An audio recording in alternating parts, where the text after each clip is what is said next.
Here we are, part 2 of the Yuletide reading. And again, we've got the energy of the three wise dudes. 5 of Wands. So in this card, this is Jason and Medea. And the dragon is holding the golden fleece, which is the goal, the dream, the vision, what Jason went to try to find. So he has to fight the dragon to get the golden fleece. So you can see it looks like a bit of a battle because he's holding wands, but the dragon's breathing fire. But Medea here, the lady, she had the ability to hypnotize the dragon so that it dropped the golden fleece and Jason got away with it. But there was a long, tricky end to the tale because Jason promised to marry her if she helped him out, and he didn't. He went off with somebody else. So again, going back to things showing up from the past, if you are tempted by an old situation, so it doesn't necessarily have to be a romantic one, it could be to do with a goal that you've got or an idea about something, please don't give it away to somebody else. Even just talking about an idea or a dream that you want to manifest, it actually becomes diluted when you share it with somebody else before it's actually reached its manifestation point. There are some times when stuff that I'm writing, manuscripts for books, etc., and people say, "Oh, what are you writing about?" I won't tell them. I will say, "Well, it's it's based on blah blah," but I won't tell them the theme. I won't tell them the background or anything because it dilutes the ideas, and I'm giving it away to somebody else. So until such point it is as it's published, I will not share my ideas or my schemes with others. So looking at the potentialities here of what can return from the past, and if somebody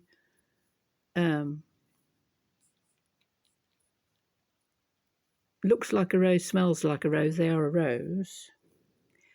But then there's the opposite as well. So looks like a duck, quacks like a duck, and it is a duck. So you'll be out for a duck. So really just being wary during this 3-week period until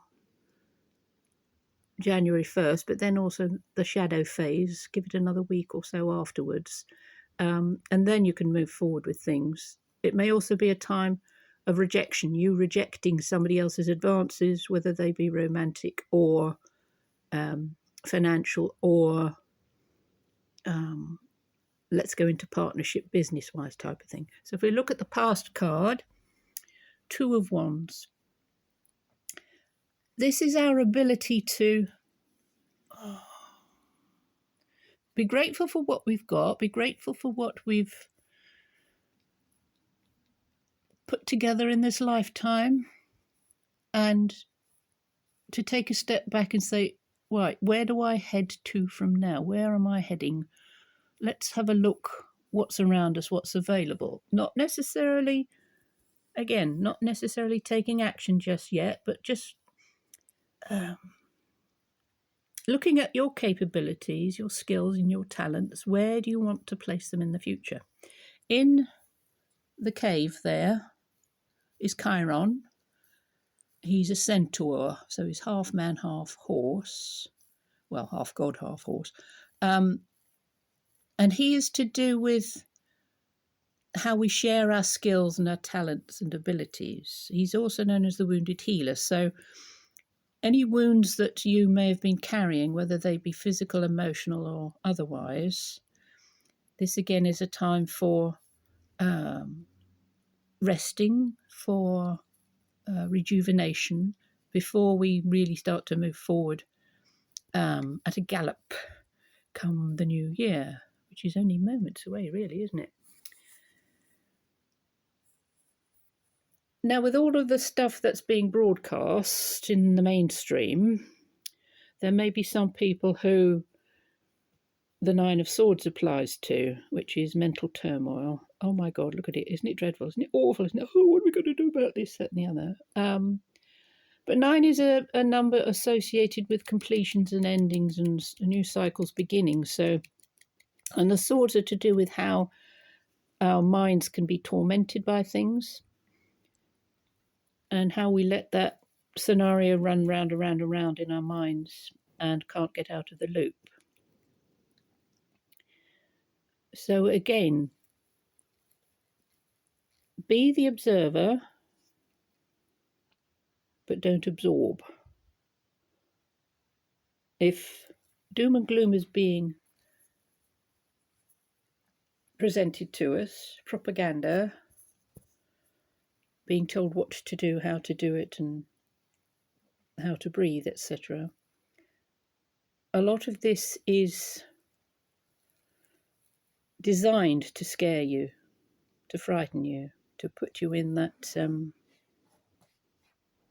helplessness mode. But you've got the strength card, which is lovely because this is Leo energy and the ability to rise above all of the bullshit that is being broadcast. So this is Hercules, or Heracles as he's known. And in this myth, the lion was a man-eater. And lots of people had tried to kill it, but they'd failed. They'd used a club and a sword. And eventually Hercules strangled the lion with his own bare hands. And then he wore the pelt. So he paraded around with this great big lion's pelt around his shoulders to show everybody how strong he was. So in a way, this is our male energy, our masculine energy, that ability to make things happen.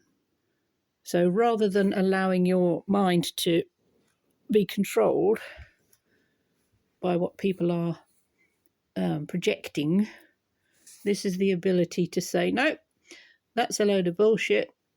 I have abilities way beyond what people tell me I have. So stepping into your power, taking another pathway and saying, right, I'm leaving behind all of that no longer serves me. And then I step into the Three of Wands.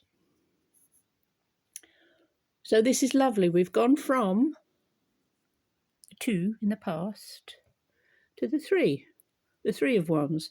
So this is getting ready for an adventure, a new beginning. So this is Jason again. And notice he only has one shoe on. And this is the offer, the opportunity for him to go and find or seek the golden fleece. So whatever your golden fleece is in your life, your potential goal or desire, coming up in the next 3 weeks, 3 months, is that ability to get fired up, to feel that strength surging through you, and to be able to say, right, 2023 is over and done with, it's finished with, and now I can move forward. Nothing is holding me back. I'm not listening to the propaganda. I'm not listening to the doom and gloom. It doesn't serve me. It's all lies. I listen to my own inner guidance. So there you are, my lovelies. I hope that's been of some help to you. We wish you a wonderful Yuletide, a happy winter solstice, and a splendiferous 2024. So from Master Sirius, lots and lots of love, and we'll see you again soon. Bye.